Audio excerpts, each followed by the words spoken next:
మన మైండ్ లో two different strong desires ఒకేసారి ఒకే టైంలో ఎగ్జిస్ట్ చేస్తే దాన్ని కాన్ఫ్లిక్ట్ అంటారు. ఈ కాన్ఫ్లిక్ట్ అనేది వీక్నెస్ కాదు, అలానే కన్ఫ్యూజన్ కూడా కాదు. మన బ్రెయిన్ పనిచేసే విధానాన్ని కాన్ఫ్లిక్ట్ అంటారు. అంటే మన నర్వస్ సిస్టమ్ కాన్స్టెంట్ గా పొటెన్షియల్ అవుట్కమ్స్ ని ఇవాల్యుయేట్ చేస్తూ ఉంటుంది. Like pleasure versus pain, safety versus growth, belonging versus freedom. అలా ఆపోజిట్ ఫోర్సెస్ ఒకే టైంలో యాక్టివేట్ అయినప్పుడు కాన్ఫ్లిక్ట్ అనేది పుడుతుంది.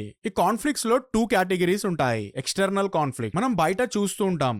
టూ డిఫరెంట్ గ్రూప్స్ మధ్యలో, టూ డిఫరెంట్ ఐడియాలజీస్ మధ్యలో ఎప్పుడు కాన్ఫ్లిక్ట్స్ నడుస్తూ ఉంటాయి. దాన్ని ఎక్స్టర్నల్ కాన్ఫ్లిక్ట్స్ అంటారు. ఈ కాన్ఫ్లిక్ట్స్ ని మనం అవాయిడ్ చేయలేం, ఎందుకంటే భూమి మీద మనుషులున్నన్ని రోజులు కాన్ఫ్లిక్ట్స్ నడుస్తూనే ఉంటాయి. రిలీజియన్ పేరుతో, కలర్ పేరుతో, జెండర్ పేరుతో, వాట్ ఎవర్ ఇట్ ఈస్, మనుషులున్నన్ని రోజులు కాన్ఫ్లిక్ట్స్ ఖచ్చితంగా ఉంటాయి. ఇన్ఫాక్ట్ యానిమల్స్ కూడా టెరిటరీ కోసం, ఫుడ్ కోసం, సర్వైవల్ కోసం ఫైట్ చేస్తూనే ఉంటాయి. అందుకే మనం కాన్ఫ్లిక్ట్ ఫ్రీ వరల్డ్ ని ఎక్స్పెక్ట్ చేస్తున్నామంటే సైకలాజికల్లీ మనం ఇంకా మెచ్యూర్ అవ్వాలి లేదని అర్థం. థౌజండ్స్ ఆఫ్ ఇయర్స్ నుంచి మా రిలీజియన్ గొప్ప రిలీజియన్ అని కొట్టుకుంటున్నారు, ఒకరినొకరు చంపుకుంటున్నారు, కానీ ఇప్పటి వరకు ఒక కన్క్లూజన్ కి రాలేదు. ఈ గొడవలు, ఈ ఎక్స్టర్నల్ కాన్ఫ్లిక్ట్స్ ఎప్పటికీ ఆగవు. ఇంకా ఇవి మన చేతిలో లేదు. నెక్స్ట్ ఇంటర్నల్ కాన్ఫ్లిక్ట్, ఇది అసలైన ప్రాబ్లం. ఈ సఫరింగ్ మీ హెడ్ లోపల స్టార్ట్ అవుతుంది. నేను ఇలా ఉండాల్సింది కానీ ఇలా ఉన్నాను, ఇది రాంగ్, అది రైట్, నా దగ్గర ప్రెసెంట్ ఇది ఉంది కానీ నాకు అది కావాలి, వాడు నన్ను అది అన్నాడు, నేను వాడిని ఏం అనలేదు, ఇది చెయ్యాలా వద్దా, ఇది తినాలా వద్దా,